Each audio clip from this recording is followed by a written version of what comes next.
Sesosok jasad pemuda ditemukan meninggal dunia secara tragis di kawasan perkebunan di Kecamatan Pitung Panua, Kabupaten Wajo, Sulawesi Selatan, pada Kamis, 14 Mei 2026.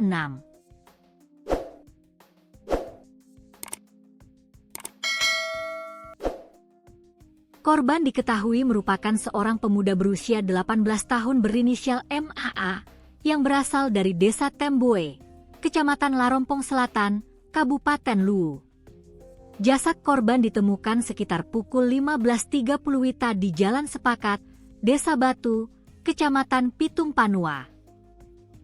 Penemuan ini langsung gegerkan warga sekitar dan segera ditangani oleh pihak berwajib. Kapolsek Urban Pitung Panua, AKP Andi Suhidin, menjelaskan bahwa jasad korban pertama kali ditemukan oleh seorang warga bernama Syarifuddin yang berusia 50 tahun. Saat itu, saksi sedang dalam perjalanan menuju kebun milik pamannya. Ketika memasuki area kebun, merasa curiga, ia kemudian menelusuri sumber bau tersebut hingga akhirnya terkejut menemukan korban sudah dalam keadaan tidak bernyawa.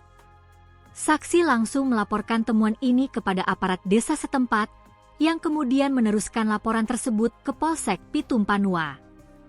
Aparat kepolisian yang tiba di lokasi kejadian langsung bergerak cepat melakukan olah tempat kejadian perkara atau TKP. Setelah itu, jenazah korban segera dievakuasi ke RSUD Siwa untuk penanganan lebih lanjut. Berdasarkan hasil pemeriksaan awal di lokasi penemuan, polisi menemukan sejumlah tanda kekerasan fisik yang cukup fatal pada tubuh korban. Di antaranya terdapat retakan pada bagian tengkorak kepala serta patah tulang pada kaki bagian kanan. Selain jasad korban, petugas juga mengamankan barang bukti berupa sepasang sandal di sekitar lokasi kejadian. Hingga saat ini, Polsek Pitung Panua masih melakukan penyelidikan mendalam untuk mengungkap penyebab pasti kematian pemuda tersebut. Sementara itu, Kepala Desa Temboe, Aziz Tajudin, membenarkan bahwa MAA adalah warganya yang selama ini tinggal di sekitar bekas kantor kehutanan di Desa Temboe.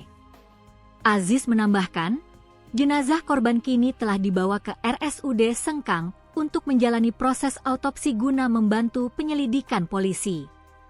Diketahui pula, korban sudah tidak melanjutkan sekolah lagi setelah lulus dari MTS Temboe. Berdasarkan keterangan pihak pemerintah desa, korban diketahui sudah meninggalkan rumah sejak Jumat pekan lalu, atau sekitar sepekan sebelum akhirnya ditemukan meninggal dunia. Korban pergi dari rumah seorang diri dengan mengendarai sepeda motor miliknya. Nahas, saat berpamitan pergi, pemuda berusia 18 tahun ini sama sekali tidak menyampaikan tujuan keberangkatannya kepada orang tua maupun pihak keluarga. Pihak keluarga kini hanya bisa berharap kepolisian dapat segera mengungkap tabir di balik kematian tragis anak mereka.